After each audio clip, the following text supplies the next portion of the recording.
off the ground, and it just seemed like a huge cigar shape. And when it got over us, I remember seeing some lights underneath. I remember seeing it was a structure, and there was like a square hatch-looking thing. I was pretty sure I was looking at the UFO. And then the craft started moving towards the right, went up in elevation, went up in clouds, and turned into one of the stars, and that was the last we saw of it. Palmer looked at me, and I looked at him, and he said, "Do you want to call that in?" And I said, "Hell no," and he said, "Okay." And we never really talked about it again after that. We never told anybody about it, because we didn't want the ridicule and all the other BS that was going to come down on us. How long do you think that you and Palmer watched it close above you? Well, I'd say from the time it took when I realized it wasn't an airplane and it was over the forest to the time it got to where we were standing and over our heads would have taken maybe 20 seconds. And then when it was over our heads, I don't think it was over our heads 10 seconds. So at least a 30-second sighting, and then what happened to it? And then it moved off towards our right and went up into the sky slowly, maybe about a 25-degree angle, climbed in elevation, and eventually went from something that looked like a craft to something that looked like a star and faded in with the stars. This was, not of this earth. Nothing that I'd seen could come close to what this craft was doing. And then what are the implications? Yep, here we are 30 years later. We still have no clear answers of what's going on. I mean, when you have crafts flying over nuclear weapons storage areas and nobody seems to have a grip on what they are, you'd think that'd be kind of important. And why did the governments remain so silent? I think just utter fear that they couldn't. What are they going to tell the people? Something's flying over our nukes and we have no control over it? And that's probably pretty correct. And in 1997, Jim Penniston gave me permission to share some of his December 26, 1980 Rendlesham Forest experiences in my third book, Glimpses of Other Realities, Volume 2, High Strangeness. After his and John Burroughs' encounter with the lights and craft, Sergeant Penniston told me that he received a call to report the first week of February 1981 to the orderly room at the 81st Security Police Squadron at RAF Bentwaters. There, Major Malcolm Zickler ordered Penniston to report to the Air Force Office of Special Investigations for a meeting to tell his story to an AFOSI special agent and a U.S. Air Force major, and Jim says he thought that there was a man there from the United States National Security Agency. Back in 1997, Penniston told me that he deliberately knew that he had not told everyone about the symbols, reaching out, putting his fingers in the engraved, and he had not talked much about what had happened in the interaction with the lights. He thought as long as he said it is only a craft of unknown origin, they would leave him alone. But apparently, the intelligence agents knew Sergeant Penniston was not telling the full truth. Why? He doesn't know. But they gave him a release to sign so that he could be given sodium pentothal. Sodium pentothal is a barbiturate that induces unconsciousness smoothly and rapidly and has been called truth serum when combined with hypnosis. After the Bentwaters sodium pentothal hypnosis session was over, no one told Penniston anything about what he had said, but it lasted at least 3 hours.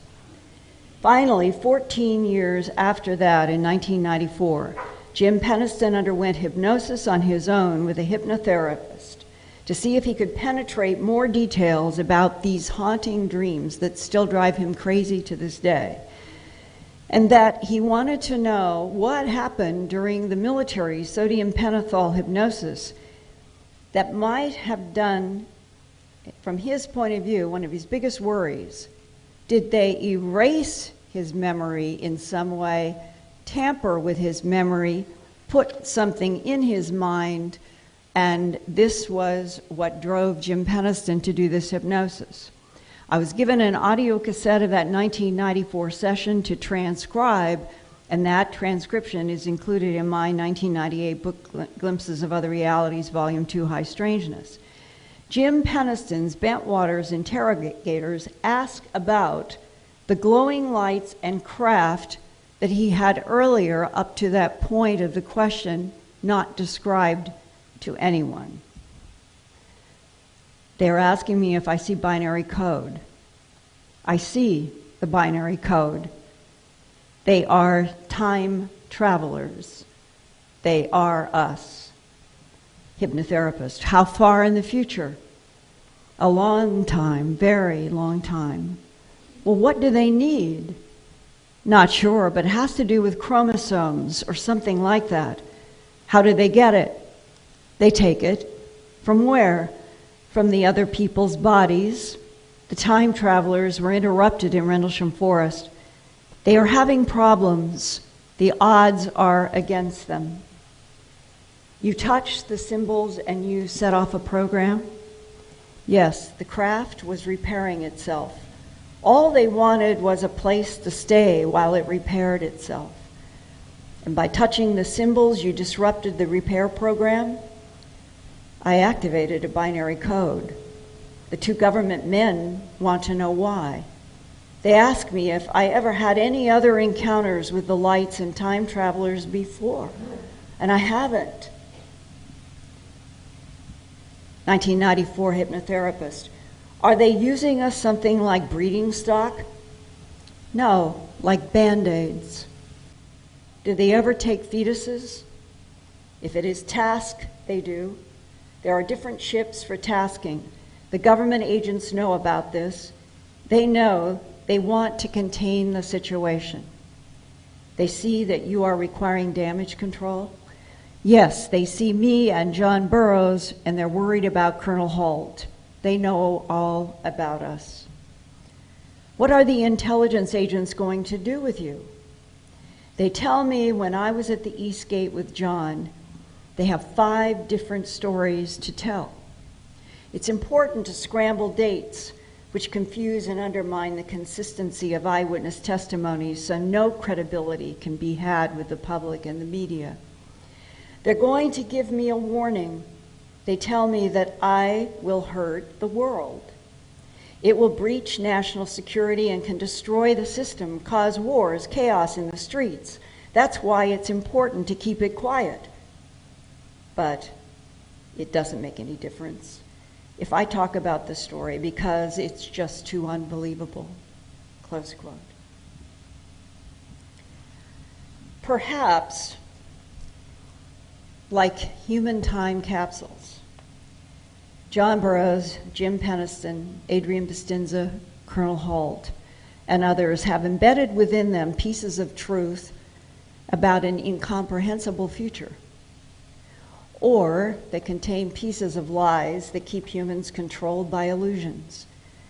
Either way, whatever penetrated the Rendlesham Forest in December of 1980 is still reverberating 30 years later with so much power that John Burroughs cannot forget the haunting, seemingly telepathic lights and the question, what is their source?